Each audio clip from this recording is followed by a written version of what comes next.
الحمد لله وكفى وسلام على عباده الذين اصطفى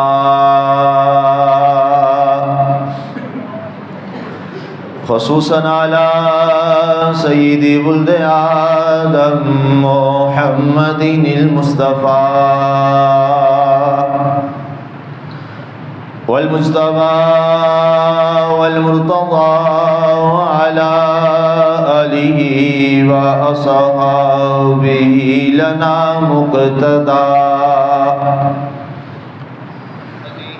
أما بعد فأعوذ بالله من الشيطان الرجيم. بسم الله الرحمن الرحيم.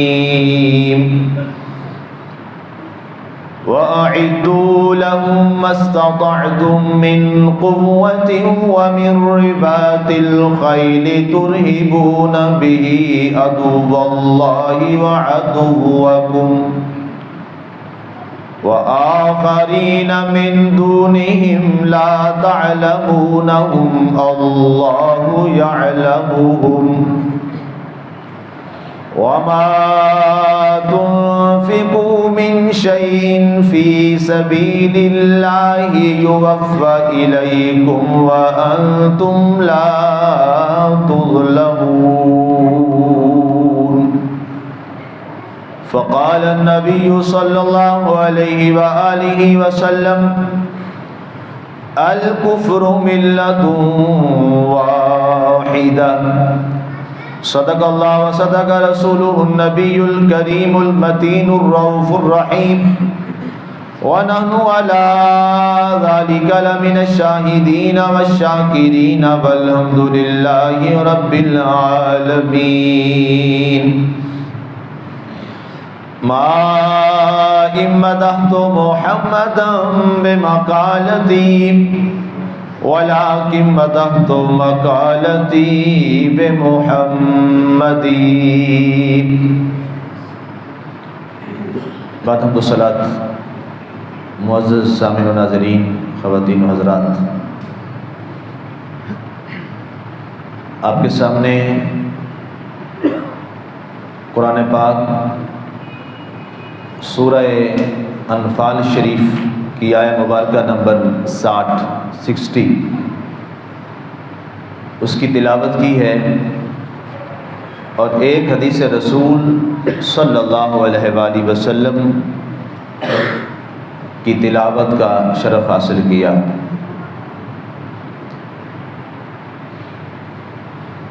موضوع ہمارا حضور غوث پاک کے حوالہ سے، چونکہ کل ہماری ماہانہ 11ویں شریف مسجد میں ہوتی ہے، وہ سارا موضوع میں نے کوئی سوا گھنٹہ 1.5 گھنٹے کا رات بیان کیا.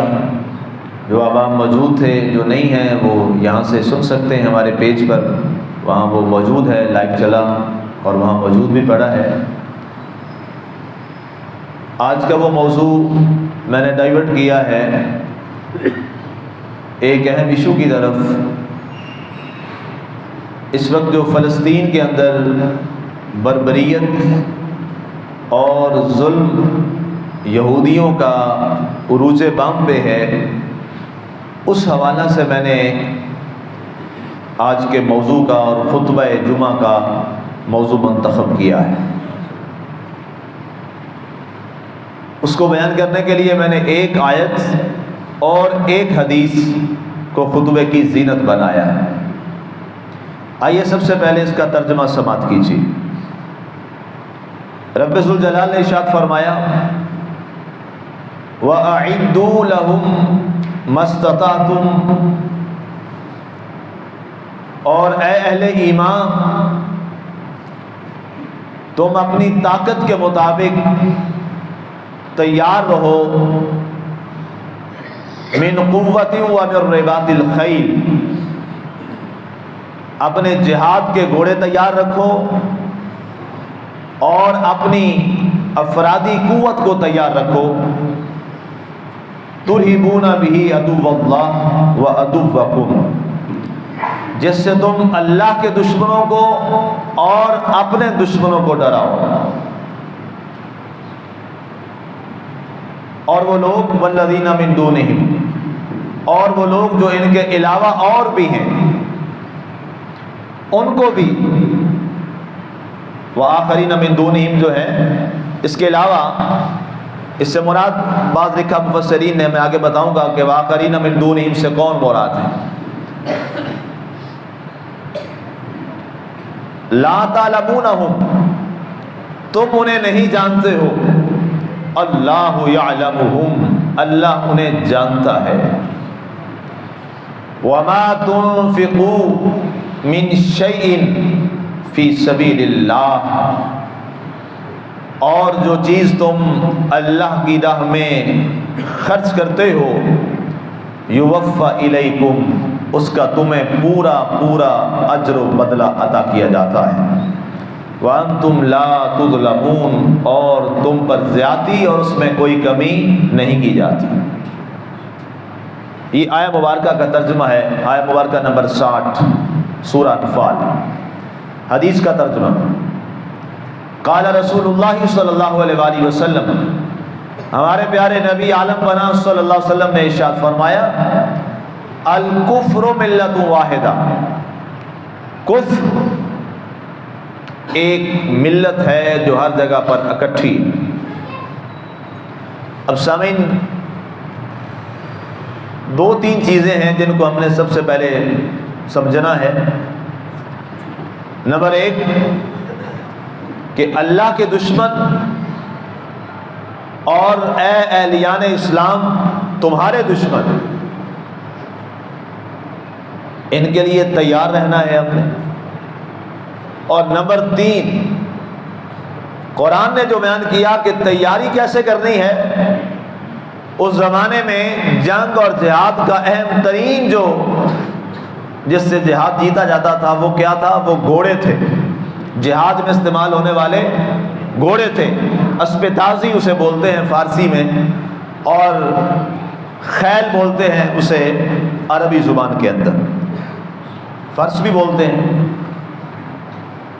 اور تیسری چیز جو قرآن نے بیان کی، فرمایا کچھ اور بھی ایسے ہیں جنہیں تم نہیں جانتے، اللہ جانتا ہے، وہ بھی تمہارے دشمن ہیں. اس پر بڑی توجہ چاہیے. اللہ نے فرمایا کچھ اس کے علاوہ اور ہیں. ایک تو تمہارے براہ راست دشمن ہیں، اللہ کے دشمن ہیں. کچھ اور ہیں جو اس کے علاوہ ہیں جنہیں تم نہیں جانتے. لا تعلمونہم اللہ یعلمہم، اللہ انہیں جانتا ہے.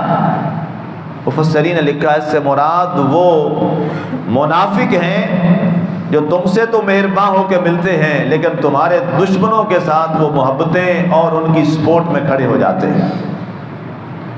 اب یہ بات اس لحاظ سے بتائی گئی. اب اس قرآن کی روشنی میں ہم نے یہ بھی دیکھنا ہے کہ اکیلا اسرائیل کیا یہ کام کر رہا ہے؟ کیا اس کے اندر اتنی ہمت ہے کہ اکیلا اسرائیل یہ کام کر لے؟ کیا وآخرین من دونہم میں تو نہیں کوئی آ گیا؟ قرآن جو ہے نا جی، قرآن جو بار بار میں ریکویسٹ کرتا ہوں نا، میرا خیال ہے میرا کوئی ایک خطبہ ایسا نہیں ہوگا جس میں نے تمام سامعین و سامعات، مسلمان مردوں اور عورتوں اور بچوں نوجوانوں سے یہ گزارش نہ کی ہو کہ قرآن کو براہ راست خود ہمیں سیکھنا چاہیے اور قرآن کو پڑھنا چاہیے. میرا خیال ہے کوئی ایسا خطبہ میرا نہیں ہوگا جمعے کا. اور باقی ظاہر ہے جو روزانہ صبح ہوتا ہی درس قرآن ہے، اس میں تو ظاہر ہے ہر روز بیان صبح کے فجر کے بعد ہو رہا ہے، ڈیلی ہو رہا ہے. یہ اس لیے میں کہتا ہوں کہ قرآن ہمیں ہر ایک کافر کی چالوں کے بارے بھی بتائے گا، ہر منافق کے رویے کے بارے بھی بتائے گا، اور ان یہود و نصارہ کی چالاکیوں کے بارے بھی بتائے گا. یہود و نصارہ کے ساتھ ہم نے کیا سلوک کرنا ہے قرآن ہمیں وہ بھی بتائے گا. مشرک کے ساتھ کیسے رہنا ہے قرآن ہمیں یہ بھی بتائے گا. اور آج سب سے بڑی وجہ کہ ہماری خارجہ پالیسی معذرت کے ساتھ وہ کامیاب کیوں نہیں ہے، کیا وجہ ہے؟ کبھی اس پہ غور کرنا چاہیے نا. ہماری خارجہ پالیسی کیوں درست نہیں ہے؟ ہم خارجہ پالیسی کے اعتبار سے ہم وہ والی ویلیو کیوں نہیں لے سکے جو ہونی چاہیے تھی؟ اس میں سب سے بڑی وجہ یہ ہے کہ ہم نے آقا کریم علیہ الصلوۃ والسلام کی جو قرآن میں بیان کی گئی ہے خارجہ پالیسی، ہم نے اس کو کبھی پڑھا ہی نہیں۔ ہمارے بڑے بڑے لائرز ہیں، بڑے بڑے ماہران قانون دان ہیں، وہ بڑی باتیں کرتے ہیں، بھائی وہ جس لا کی بات کرتے ہیں وہ تو سارا انگریزوں کا لکھا ہوا برٹش لا ہے۔ تو بتائیے برٹش لا یا انگریز کا قانون کبھی آپ کے حق میں لکھا جائے گا؟ یا انگریز آپ کے حق میں لکھے گا، آپ کے حقوق کے بارے لکھے گا؟ وہ جب بھی لکھے گا اپنے بارے لکھے گا، وہ اپنے آپ کو بڑا عظیم بنا کے لکھے گا۔ اگر آپ نے اپنی خارجہ پالیسی سمجھنی ہے تو آپ کو براہ راست قرآن پڑھنا پڑے گا۔ قرآن نے پوری خارجہ پالیسی بیان کی ہے۔ ہم تو قرآن کو شاید یہی سمجھ بیٹھے کہ شاید قرآن جناب وہ چند عبادتوں کے باتیں کرتا ہے، یا بس جی خوشی غمی کے موقع پہ قرآن کی تلاوت کر لی۔ بھائی قرآن جیسی خارجہ پالیسی آج تک دنیا میں کوئی کتاب بیان ہی نہیں کر سکی جو قرآن نے بیان کی۔ لیکن مصیبت وہی کہ پڑھے کون، اس کو سیکھے کون، روزانہ اس کے اندر غوطہ زن کون ہو، کون اس کے ایک ایک حرف پہ پڑھے اور غور کرے، بار بار کہنے کے باوجود توجہ نہیں ہوتی، اب آپ غور نہیں کرتے، شوق نہیں ہے، جذبہ نہیں ہے، اور پھر اس کی سزا ہم سارے بھگت رہے ہیں۔ اب قبلہ اول بیت المقدس یہ وہ عظیم جگہ ہے جو پوری دنیا کے مسلمانوں کا مشترکہ اثاثہ ہے۔ یہ میرا لفظ غور سے سنیے گا، بیت المقدس فلسطین پوری دنیا کے مسلمانوں کا مشترکہ اثاثہ ہے، اس لیے کہ ہجرت نبوی صلی اللہ علیہ وسلم کے بعد کتنے طویل عرصے تک آپ کے اور میرے نبی نے بیت المقدس کی طرف چہرہ انور کر کے نمازیں پڑھائی۔ ہمارا قبلہ اول ہے کہ نہیں ہے؟ مسجد اقصیٰ یا بیت المقدس ہمارا قبلہ اول ہے۔ اور پھر قبلہ اول سے پہلے کی بات آ جائے، جناب ابراہیم علیہ السلام، آپ کی ذریت جناب اسحاق علیہ السلام، جناب یعقوب علیہ السلام، جناب یوسف علیہ السلام، جناب زکریا علیہ السلام، جناب یحییٰ علیہ السلام، اور آگے چلتے جائیے جناب موسیٰ علیہ السلام، اور بنی اسرائیل کے آخری نبی، بنی اسرائیل کے آخری نبی اور رسول جناب عیسیٰ علیہ السلام تک یہ وہ جگہ ہے جو نبیوں کا مرکز رہا ہے، جو رسولوں کا مرکز رہا ہے۔ اور جب اتنے سارے انبیاء رسولوں کے مزارات، ان کی قبور انور وہاں پر آج بھی موجود ہیں، اور اس کی تقدیس سب سے بڑھ کر ہمارے لیے اس لیے قابل توجہ ہے کہ آپ کے اور میرے نبی صلی اللہ علیہ وآلہ وسلم کو ایک بہت بڑا لقب ملا۔ لقب کیا ہے؟ وہ لقب ہے امام الانبیاء۔ امام الانبیاء کا لقب آپ کو مسجد اقصیٰ میں عطا کیا گیا تھا۔ مسجد بیت المقدس، مسجد اقصیٰ کے اندر جب معراج کی رات آپ وہاں تشریف لاتے ہیں اور سارے انبیاء وہاں موجود ہیں، آپ کے اور میرے آقا کریم علیہ الصلوۃ والسلام وہاں پر ان کو جماعت کرواتے ہیں، تو اس دن سے لے کر قیامت تک کے لیے آپ کے اور میرے نبی کو امام الانبیاء کا بہت بڑا شرف اسی مسجد اقصیٰ کے اندر عطا کیا گیا۔ سارے انبیاء موجود ہیں۔ تو اب آپ بتائیے، جہاں سے امام الانبیاء کے سفر معراج کا آغاز ہوتا ہے، ہمارے لیے اس کی حرمت کتنی بڑی ہو جائے گی، اس کی عزت کیا، اس کا مقام کیا، اس کا شرف کیا۔ اب جب ذرا تاریخ کو دیکھیے، جب یہ یہودی لوگ، یہودی تعداد میں اگرچہ تھوڑے ہیں، ایک تو ہٹلر کی مہربانی، اس نے ان کا بڑا علاج کیا اور بڑا صفایا کیا۔ جب یہ لوگ جرمنی میں آباد ہوئے تو ہٹلر نے وہاں پر ان کا جو قتل عام کیا اور پھر ان کو وہاں سے نکالا، چند ایک لوگ اس نے 20% چھوڑ دیے تھے۔ لوگ اس کو ظالم کہنے لگے، ہٹلر کو، کہ تو قاتل ہے، تو یہودیوں کو قتل کر رہا ہے۔ اس نے کہا میں چند ایک لوگ چھوڑ کے اس لیے جا رہا ہوں تاکہ تاریخ ایک وقت آئے گا تم مجھے ظالم نہیں کہو گے، بلکہ کہو گے کیا ہی اچھا ہوتا جو باقی بچ گئے تھے، ہٹلر ان کو بھی قتل کر کے ہی جاتا۔ اور آج وہ وقت آ چکا، آج تو اب عروج پہ چلا گیا، آخر اینڈ ہو گئی۔ اب جب وہاں سے جرمنی سے نکالا گیا، تاریخ میں جو بات سمجھنے والی ہے، تاریخ کے اوراق کو ذرا کبھی پڑھیے گا اس حوالہ سے، کہ جب جرمنی سے ان کا قتل عام ہوا، انہیں وہاں سے نکالا گیا زبردستی، تو دنیا میں کوئی ملک اسے قبول کرنے کے لیے یہودیوں کو تیار نہیں تھا، کوئی ایک ملک بھی، حتیٰ کہ برطانیہ نے چال چلی اور برطانیہ نے کسی طریقے سے ان کا رخ جو ہے وہ فلسطین کا حصہ چھین کر وہاں پر اسرائیل کے نام سے وہاں پر انہیں آباد کر دیا۔ حالانکہ وہ سارا علاقہ کس کا تھا؟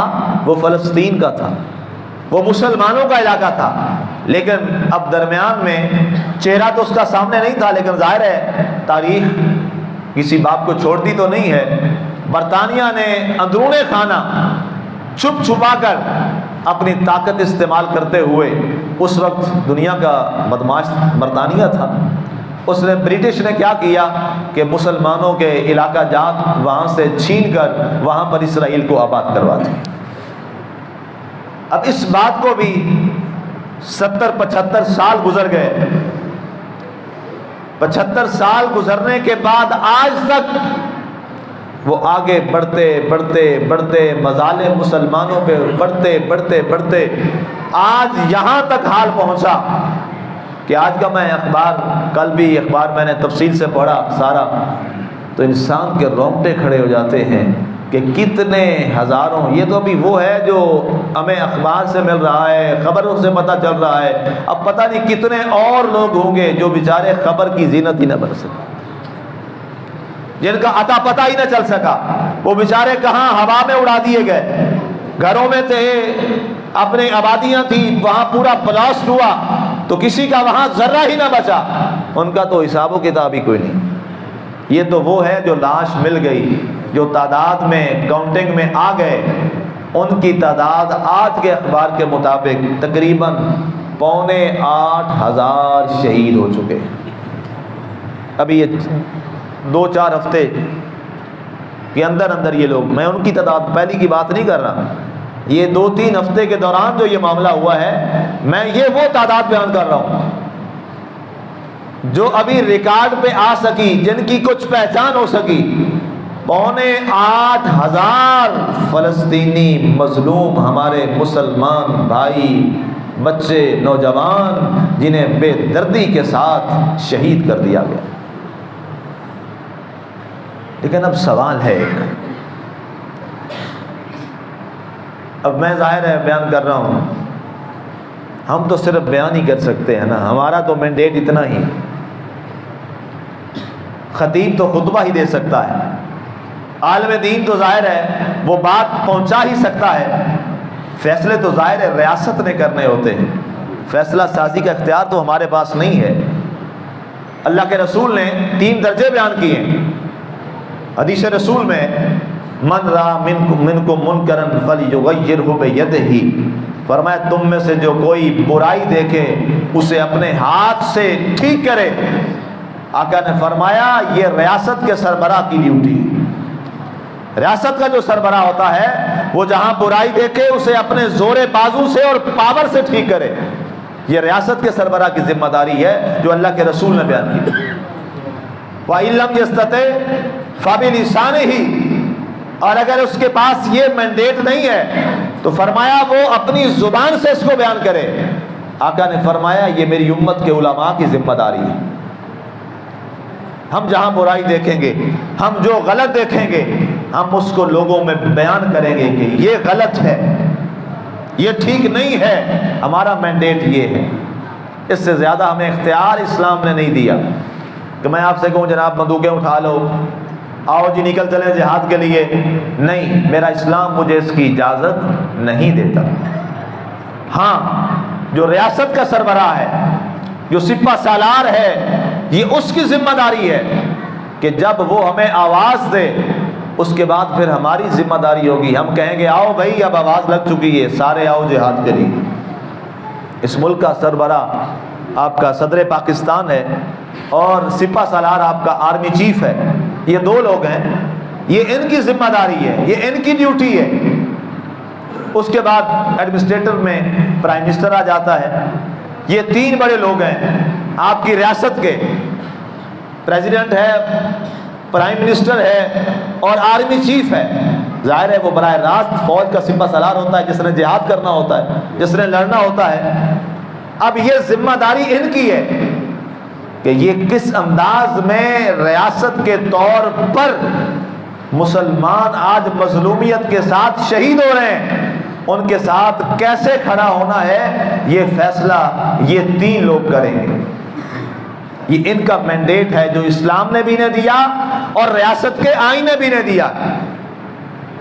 ہاں، جب یہ ہمیں بلائیں، آرمی چیف ہمیں بلائے، ریاستی سطح پر اعلان ہو، ظاہر ہے آپ کا جو ذریعہ ہمارا پی ٹی وی ہے، پاکستان ٹیلی ویژن ظاہر ہے، یا ریڈیو پاکستان ہے، اس پر اعلان ہو کہ جناب ہماری طرف سے، ریاست کی طرف سے اعلان ہے جہاد کے لیے نکل آؤ، اب اس وقت جو گھر میں بیٹھے گا اللہ کے قرآن کے مطابق وہ مجرم ہوگا، وہ مجرم ہوگا۔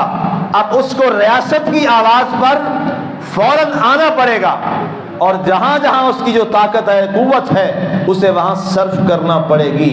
پوری سورہ انفال اس مضمون کو بیان کرتی ہے، جس کی ایک آیت میں نے ابھی تلاوت کی، آیت نمبر 60۔ آپ سورہ انفال کو گھر میں پڑھیے گا جا کے، یہ پوری ساری چیزیں، آئین اور قانون قرآن نے ہمیں بیان کیا۔ سپہ سالار کے بغیر، ریاست کے سربراہ کے بغیر اسلام ہمیں اس کی اجازت نہیں دیتا۔ اس لیے ہماری جو ڈیوٹی ہے، ہم تو اپنی وہ ڈیوٹی پوری کر رہے ہیں جو ہمیں بیان کرنے کی اسلام نے اجازت دی۔ اب اصل مسئلہ کیا ہے؟ پچھلے رمضان شریف میں جو رمضان گزرا ابھی یہ پیچھے، اس رمضان کے اندر دوران صلاۃ التراویح اسرائیل نے کتنا بڑا ظلم کیا کہ اسرائیلی فوجیں اچانک مسجد اقصیٰ میں داخل ہو گئیں اور جتنے لوگ نماز تراویح ادا کر رہے تھے تمام پر بندوقیں تان کر کئیوں کو زخمی کر دیا، کئیوں کو وہاں سے زبردستی نکال دیا، جماعت کو توڑوا دیا، اور وہاں پر اپنے جوتوں، ناپاک جوتوں سمیت مسجد کے اندر اور ہمارے قبلہ اول میں داخل ہو کر نعوذ باللہ ہمارے قبلہ اول کی توہین کی۔ لیکن یاد رکھیے تمام ممالک، اب تقریباً ہمارے مسلم ممالک کی تعداد 57 ہے، 57 مسلم ممالک ہیں، اور ان میں سے 22 عرب ممالک ہیں۔ اب ظاہر عرب ممالک تو براہ راست وہاں موجود ہیں، قریب میں ہیں، قرب میں ہیں، باقی 57 ظاہر ہے کوئی باہر ہے، کوئی دائیں ہے، کوئی بائیں ہے، کوئی مشرق میں ہے، کوئی شمال میں ہے، کوئی جنوب میں ہے۔ لیکن اسلام میں یہ حدود اور یہ تقسیم نہیں ہے، اسلام نے اس تقسیم کو ختم کیا ہے۔ اسلام کہتا ہے چاہے کوئی 7 سمندر پار ہے، چاہے کوئی آر ہے، چاہے کوئی خشکی پہ ہے، چاہے کوئی سمندر کے اوپر رہتا ہے، چاہے کوئی عربی ہے، چاہے کوئی عجمی ہے، چاہے کوئی افغانی ہے، چاہے کوئی ایرانی ہے، چاہے کوئی پاکستانی ہے، اسلام ان تمام پہچانوں کو ختم کرتا ہے اور ایک ہی ہمیں پہچان دیتا ہے، اور وہ پہچان کیا ہے؟ لا الہ الا اللہ محمد رسول اللہ صلی اللہ علیہ وسلم۔ ایک ہی پہچان ہے اور وہ ہماری کیا ہے؟ مسلمان۔ اقبال نے کیا کہا تھا؟ یوں تو سید بھی ہو، مرزا بھی ہو، افغان بھی ہو، تم سبھی کچھ ہو، بتاؤ کیا مسلمان بھی ہو؟ ہماری ایک جو پہچان اصل ہے وہ کیا ہے؟ وہ مسلم کی ہے۔ اور قرآن نے ہمیں کیا کہا؟ قرآن خود فرماتا ہے سورہ حجرات پارہ نمبر 26، انما المؤمنون اخوہ، بے شک مومن آپس میں بھائی بھائی ہیں۔ اور اللہ کے نبی صلی اللہ علیہ وسلم نے اس آیت کی وضاحت کے طور پہ جب خطبہ حجۃ الوداع دیا اور آپ کا وہ آخری حج اور آخری خطبہ تھا اس میدان عرفات کے اندر، تو آپ نے اس تمام تقسیموں کو اسلام کے اندر ثقافت کا فرق نہیں ہے، اسلام کے اندر آپ کے کسی بھی لحاظ سے طرز لباس، آپ کا بود و باش، آپ کے رنگ، نسل، کسی بھی لحاظ سے اسلام نے تمام ان تفرقہ اور فرق کو مٹا دیا تھا، اور کیا فرمایا تھا؟ لا فضل لعربی علی العجمی ولا لعجمی علی عربی ولا الاسود علی الاحمر ولا الاحمر علی الاسود الا بالتقوی۔ آقا نے فرمایا آج عربی اور عجمی کا فرق، گورے اور کالے کا فرق، آج سارے فرق میں مٹا کے جا رہا ہوں اور سارے فرقوں کو قدم کے نیچے دفن کر کے جا رہا ہوں۔ کوئی فرق نہیں ہے، اللہ کے ہاں معزز وہی ہوگا جس کا تقوی سب سے اچھا ہوگا۔ نعرہ تکبیر، نعرہ رسالت، نعرہ تحقیق، نعرہ حیدری۔ علی مرتبہ سامعین، آج فلسطین کے ساتھ جو ظلم ہو رہا ہے، جس بربریت کو آج وہاں روا رکھا جا رہا ہے، مسلم ممالک کی اکثریت کیا کر رہی ہے؟ ہم بڑی مذمت کرتے ہیں۔ کیا مذمت سے کام ہو جائے گا؟ آپ نے کہا جی ہم بڑی مذمت کرتے ہیں، کیا فلسطین کے زخمیوں کے زخم ٹھیک ہو جائیں گے؟ نہیں، یہ رسمی جملے ہیں۔ معذرت کے ساتھ پچھلے جمعہ ایک صاحب سے میں نے کہا جی ہم کیا بیان کریں اور کیا بتائیں، سیدھی بات ہے، اب دل ہی اس بات پہ مطمئن نہیں ہوتا کہ ہم کیا کرتے ہیں۔ ہر روز اخبار پہ تصویر آتی ہے، اور تصویر پتہ نہیں کیا کیا پیغام ہمیں چھوڑ جاتی ہے، کوئی غور سے دیکھے تو۔ ایک وہ بچی بیچاری زخمی ہوئی تو عربی میں اس کا انٹرویو چل رہا تھا تو میں سن رہا تھا، تو ایک لفظ وہ بار بار بول رہی تھی، این المسلمون این المسلمون، مسلمان کدھر ہیں؟ ہماری عصمت دوری ہو رہی ہے، ہماری عزت لوٹی جا رہی ہے، مسلمان کدھر؟ لیکن یقین جانیے اس وقت کلیجہ پھٹ رہا تھا کہ میں کیا کروں، میں تو بے بس، اپنی بے بسی پہ رونا آیا۔ کیا کریں ہم کر ہی کیا سکتے ہیں اب یہاں بے بسی میں، اور شرمندہ ہیں۔ آج میں ممبر پہ بیٹھ کے یہ بات کرنے لگا ہوں کہ فلسطینیوں ہم آپ سے شرمندہ ہیں، ہم آپ سے شرمندہ ہیں، ہم کچھ نہیں کر سکتے۔ ایک وہ وقت بھی تھا کہ ایک لڑکی کی آواز آئی تھی تو محمد بن قاسم پورا لشکر لے کر یہاں ملتان تک پہنچ گیا تھا۔ ایک وہ وقت بھی تھا، ایک وہ وقت بھی تھا کہ صلاح الدین ایوبی کو ایک آواز لگائی گئی تھی اور صلاح الدین ایوبی پورا لشکر لے کر چل پڑا تھا، اور یہاں اسی فلسطین کے اندر، اسی قبلہ اول کے اندر، اسی بیت المقدس کے اندر اس نے جب اس کو فتح کیا تھا تو اس نے کہا مجھے کسی نے بتایا تھا کہ نور الدین زنگی نے ایک بہت بڑا ممبر بنوایا تھا کہ جب موقع ملے گا اس ممبر پہ بیٹھ کے ہم خطبہ دیں گے بیت المقدس کے اندر۔ اس نے وہاں سے منگوایا نور الدین زنگی والا، ظاہر ہے وہ تو فوت ہو چکا تھا، فرمایا وہ ممبر لے آؤ، اور ممبر لگایا گیا بیت المقدس کے اندر، اور آپ نے پورے شرق و غرب سے فرمایا جن کی سب سے خوبصورت آوازیں ہیں، اذان پڑھتے ہیں، فرمایا سارے جتنے پلرز ہیں یہاں ستون ہیں بیت المقدس کے، ہر ستون کے ساتھ ایک مؤذن کھڑا ہو جائے، اور جمعے والے دن آپ نے سب مل کے فرمایا سارے اذانیں پڑھو تاکہ پتہ چلے سعودی قوتوں کو کہ آج جہاں پر وہ ناپاک قدم لے کے آئے تھے، آج اسی بیت المقدس کے ہر ستون سے اللہ اکبر کی صدا بلند ہو رہی ہے۔ یہ ہمارے بزرگ تھے، یہ ہمارے حکمران تھے، یہ ہمارے سپہ سالار تھے، یہ ہمارے وہ عظیم سپوت تھے جنہوں نے غیرت ایمانی کے ساتھ اس کی حفاظت کی اور آخری لمحے تک اپنی جان کا نذرانہ پیش کرنے کے حد تک وہ گئے، لیکن اس فلسطین کو ظالموں یہودیوں کے ہاتھ برداشت نہیں کیا۔ وہ سیدنا فاروق اعظم کا لمحہ یاد آتا ہے کہ جب آپ نے اس بیت المقدس کے فاتح اول جناب سیدنا فاروق اعظم رضی اللہ تعالیٰ عنہ جس لمحے آپ آ رہے تھے اور آپ کا غلام اونٹ پر سوار تھا اور آپ کی باری پیدل چلنے کی آئی تھی، تو وہاں پہ پاپس کو بتایا گیا، ان کی جو ریکی چل رہی تھی، ان کا جی بتاؤ ان کا امیر پیدل آ رہا ہے کہ ایک اونٹ پہ سوار ہے؟ اس نے کہا جی ان کا امیر پیدل آ رہا ہے، ان کا جو ملازم اور نوکر ہے وہ اونٹ پہ سوار ہے۔ اس نے کہا چپ کر کے چابیاں دے دو، میں نے پڑھا ہے بائبل کے اندر کہ اس کو جو فتح کرنے والا مسلمانوں کا امیر آئے گا وہ خود پیدل ہوگا، اس کا نوکر سواری پہ سوار ہو کے آ رہا ہوگا۔ وہ لمحہ بھی اس دنیا نے دیکھا تھا، تاریخوں میں ہم نے بھی پڑھا ہے۔ صلاح الدین ایوبی والا وہ منظر بھی آج بھی ہمارے اور آنکھ کے اندر محفوظ ہے۔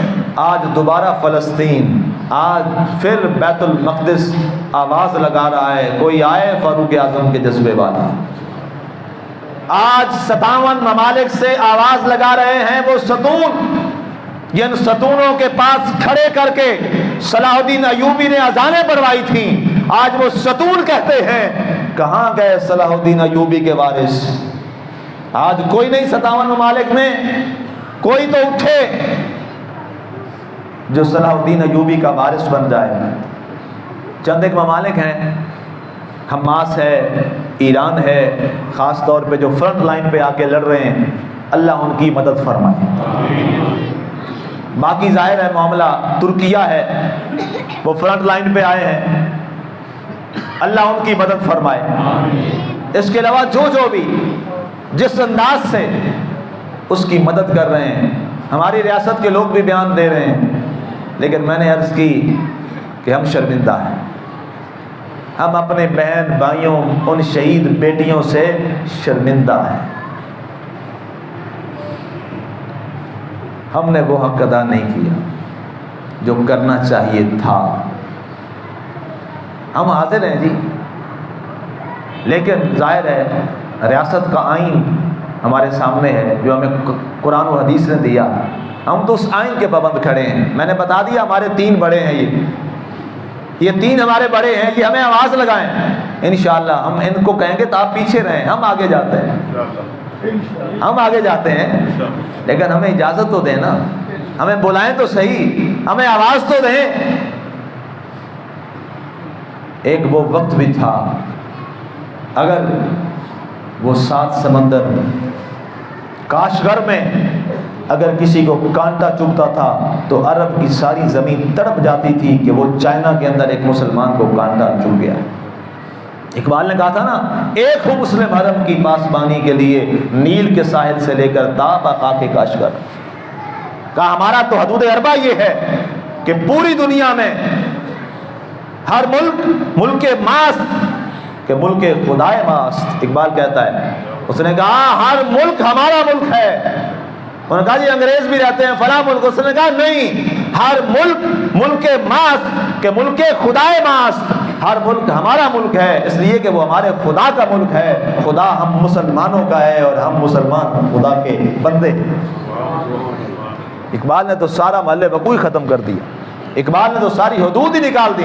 اس نے کہا اگر آج بھی مسلمان اس آوازے اور صوتے خالد بن ولید کو زندہ کر لے، آج بھی وہ صدائے طارق بن زیاد زندہ ہو جائے، آج بھی صدائے فاروقی زندہ ہو جائے، آج بھی صدائے صلاح الدین ایوبی زندہ ہو جائے، آج بھی صدائے نور الدین زنگی زندہ ہو جائے، تو آج بھی اگر صدائے محمد بن قاسم زندہ ہو جائے تو آج فلسطین کے اندر ہماری مائیں بہنیں بیٹیاں یہ نہیں کہیں گی این المسلمون، مسلمان کدھر ہیں، انہیں کہنا نہیں پڑے گا، ان کی حفاظت کے لیے مسلمان پہلے وہاں پر موجود ہوں گے۔ لیکن افسوس کہ وہ جذبے، وہ نوجوان، وہ لیڈر، وہ رہنما ہم میں نہ رہے۔ اقبال والی وہ بات بہت یاد آتی ہے، تھے تو وہ آبا تمہارے ہی مگر تم کیا ہو۔ یہ شعر اقبال کا بار بار میرے سامنے آ رہا ہے، تھے تو وہ آبا تمہارے ہی مگر تم کیا ہو، ہاتھ پہ ہاتھ دھرے منتظر فردا ہو۔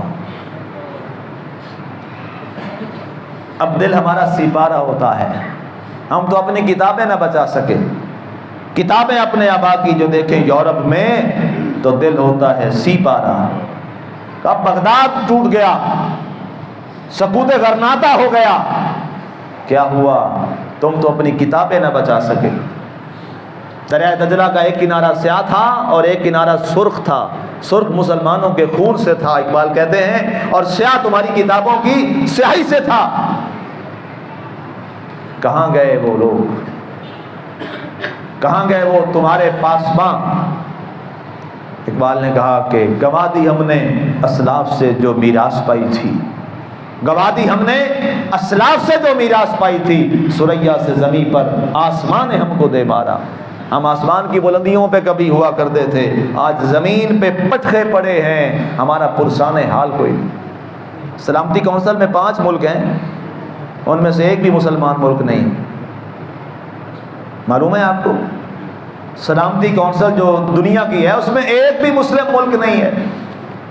اور جب فلسطین کا معاملہ رکھا گیا سلامتی کونسل میں تو امریکہ نے سب سے پہلے ویٹو کر دیا۔ اس نے کہا یہ معاملہ ہم امریکہ اس بات کو تسلیم ہی نہیں کرتا، اس کو 5 ممالک مانے نہ مانے، 4 مان بھی جائیں، ہم ویٹو کرتے ہیں، اس کو باہر نکال دیا۔ یعنی انہوں نے کیا کہا جو میں نے حدیث پڑھی، الکفر ملت واحدہ، کہ کفر ایک جماعت ہے، وہ اکٹھے ہوئے ہیں، اور اکٹھے تو ہم نے ہونا تھا، ہم جدا جدا ہو گئے۔ ہوس نے کر دیا ہے ٹکڑے ٹکڑے نوے انسان کو، آج ہم ہر ایک اپنے مفادات میں ڈوبے۔ اس ملک کا وہ مفاد ہے تو وہ اس کے ساتھ چلا گیا، اس کا مفاد اس کے ساتھ ہے تو وہ اس کے ساتھ چلا گیا۔ ہمارا جو مفاد تھا اسلام کا، قرآن کا، نبی کا، رسول کا، وہ مفاد ہم نے چھوڑ دیا۔ اقبال کیا کہتا ہے؟ کبھی غور کرو، ہوس نے کر دیا ہے ٹکڑے ٹکڑے نوے انسان کو، اخوت کا بیاں ہو جا، محبت کی زباں ہو جا۔ کہتے تو ہوس میں پڑ گیا اور اپنے بھائیوں کو ہی نہ سمجھ پایا، اور آج اگر فلسطین جل رہا ہے، آج اگر فلسطین کے اندر میری ماؤں بہنوں بیٹیوں کی عصمت دری ہو رہی ہے، اور آج اگر ہمارے نوجوانوں کو جلایا جا رہا ہے اور زندہ انہیں جلایا جا رہا ہے، اور ان کے اوپر بیت المقدس کے اندر جماعت اور آج کا جمعہ انہیں ادا نہیں کرنے دیا جا رہا، تو مسلمانوں آج ہم جو جمعہ ادا کریں گے تو ہم کیا جمعہ ادا کریں کہ جب میرا قبلہ اول میں بھی جمعہ نہیں ہو رہا، میرے قبلہ اول میں، آپ کے قبلہ اول میں آج جمعہ ادا نہیں ہوگا، تو بتائیے کیا مسلمانی رہ گئی؟ کیا ہم زندہ رہ گئے؟ لیکن ظاہر ہے میں نے وہی عرض کی کہ سوائے شرمندگی کے میں کیا کہوں، لیکن اس میں ایک ہم کام کر سکتے ہیں جو قرآن کے میں نے آخری الفاظ پڑھے کہ ہم کم از کم کچھ امداد تو بھیج سکتے ہیں ان کے لیے۔ ہم یہ تو کر سکتے ہیں جہاں جہاں کوئی سرٹیفائیڈ کیمپ لگے ہیں، امدادی کیمپ لگے ہیں، جو ذمہ دار ہیں ان کیمپ میں جا کے آپ چاہے 1 روپیہ بھی دیں، لیکن دیں ضرور، تاکہ شاید ہم اور کچھ نہ کر سکیں تو شہید ہونے والوں کے لیے کفن تو بھجوا سکیں، ہم شہید ہونے والوں کے لیے کچھ قبر کا انتظام تو کر سکیں۔ اگرچہ یہ بات کہتے ہوئے مجھے شرم آ رہی، ہم چلیں زخمیوں کے لیے کچھ دوائی تو بھیج سکیں، اور جن کی چھتیں گری چلیں کوئی 1 کمبل تو ان کو دے سکیں۔ ہم تو بے بسی میں یہی کر سکتے ہیں اور ہم کچھ نہیں کر سکتے، اور دعا کر سکتے ہیں کہ اے بار الہا، جب انسان ہر جگہ سے بے بس ہو جائے اور مجبور ہو جائے تو پھر اسے تیری ذات ہی یاد آتی ہے۔ اے اللہ، تو ابابیلوں سے ابرا ہاتھی کو مروا سکتا ہے تو اسرائیل کو بھی تو مار سکتا ہے۔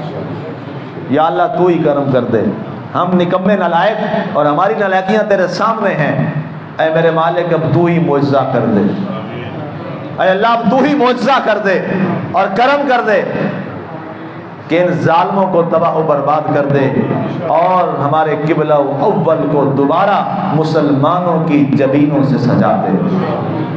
کی محبت سے وفا تو نے تو ہم تیرے ہیں، یہ جہاں چیز ہے کیا اللہ قلم تیرے ہیں۔